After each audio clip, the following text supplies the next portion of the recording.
একটু আমরা যেতে চাই ডক্টর মোহাম্মদ বিলাল হোসেন আপনার কাছে। আমরা যাচ্ছিলাম, যেমন একটি কথা এখানে আসছিল যে পুরো দেশ বিএনপিময় হয়ে গিয়েছে, আরেকটি কথা আপা বলছিলেন যে জামাত যে জোটটি তারা সারাদিন শুধু নারীদের নিয়ে নাকি কথা বলে, নারীদের 8 ঘন্টার বেশি ডিউটি করা যাবে না, বাইরে সংকট। মানে এই বিষয়গুলো কি আপনি একমত কিনা কথাগুলোর সাথে? আসলে বিএনপিময় হয়ে গেছে এটা আমার মনে হয় ঠিক না।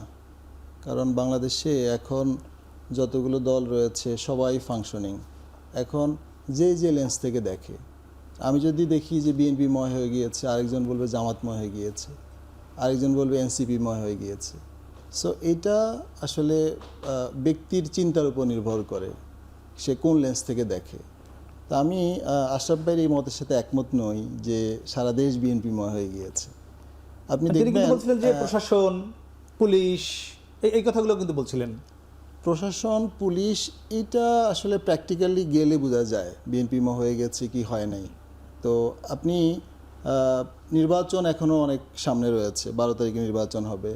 নির্বাচনকে সামনে রেখে প্রত্যেকটা দলই চাইবে তার দলকে হাইলাইট করা, প্রশাসনের কাছ থেকে কিছু সুবিধা নেওয়ার চেষ্টা করা এবং জনগণকে আকৃষ্ট করা। আপনি খেয়াল করলে দেখবেন যে 1 মাস আগেও মনে হয়েছে সব জামাতময় হয়ে গিয়েছে, সেটা কিন্তু এখন বিএনপিময় হয়ে গিয়েছে মনে হচ্ছে। সো এরকম ঢেউ আসতে থাকবে। আমি মনে করি নির্বাচনের আগ পর্যন্ত এই ঢেউয়ের মধ্য দিয়েই মানুষ তার পছন্দের প্রার্থীকে চুজ করবে এবং ওই পছন্দের প্রার্থীকেই মানুষ ভোট দিবে। একটি কথা আমি বলতে হবে, সেটা হচ্ছে যে আপনি যে কথা বলেছেন যে জনগণের জন্য রাজনীতি হচ্ছে না, না ক্ষমতার জন্য রাজনীতি হচ্ছে। জি, আমি মনে করি এটা হচ্ছে এমন একটা বিষয় যে ক্ষমতা দিয়েই আপনি জনগণকে সাপোর্ট দিতে হবে। রাষ্ট্রের যদি আপনি দায়িত্বে না আসেন তাহলে আপনি জনগণের জন্য কীভাবে কাজ করবেন? তো এটা আপনি একপাক্ষিক দেখার সুযোগ নেই যে আমি শুধুই জনগণের জন্য, শুধুই ক্ষমতার জন্য, তা না। এটা একটা সংমিশ্রণ আছে উভয়ের মধ্যে। আরেকটি কথা ছিল যে বিএনপির যিনি প্রধান তারেক রহমান, তিনি একটি সামগ্রিক দেশ কীভাবে এগোবে তা নিয়ে কথা বলছেন, দীর্ঘদিন ধরে কথা বলছেন। আর জামাত নারীদের নিয়ে বেশি কথা বলছে, নারীদের কীভাবে ঘরে রাখা যায়, 8 ঘন্টার কম ডিউটি করানো যায়, অফিসের কথা বলছিলেন।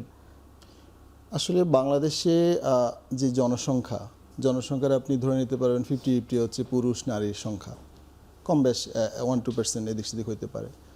এখন জামাত ইসলামের ব্যাপারে যেই কনসেপ্টটা মানুষের মধ্যে রয়েছে যে জামাত নারীদেরকে ঘরে রাখবে, এটা প্রি কনসেপশন। জামাতের আমি যদি বলি জামাত যে সকল সেক্টরে কাজ করে কিংবা যেভাবে জামাতের কার্যপ্রণালী, ইভেন আপনি যদি দেখেন জামাতের যারা রোকন হয়, সদস্য হয়, নারীদের সংখ্যাও কিন্তু অনেক রয়েছে সেখানে। তারা রাজনীতি করতেছেন বা কাজ করতেছেন একই সাথে। এখন জামাতের নারী সংক্রান্ত বিষয়ে যে কনসেপ্টটা রয়েছে, এই কনসেপ্টটা আসলে ভাঙার যে স্পেসটা জামাত সেটা পায় নাই, আমি মনে করবো। এটা জামাতকে আপনি ধরেন, জামাত এর আগের 4 দলীয় জোটের সময় জামাত 2টা মন্ত্রণালয় চালিয়েছে। এরপরে সরকারের তখনকার তাদের যেই কর্মকাণ্ড, সেখানে কোনো নারী বিদ্বেষী কর্মকাণ্ড ছিল না। ইভেন গত কয়েকটা ছাত্র সংসদ নির্বাচন যেগুলো হলো, সেখানেও নারীরা ছাত্র শিবিরের ছেলেদেরকে ভোট দিয়েছে এবং নারীদের সেখানে পার্টিসিপেশন ছিল। সো এই পার্টটা আসলে কনসেপচুয়াল ইস্যু।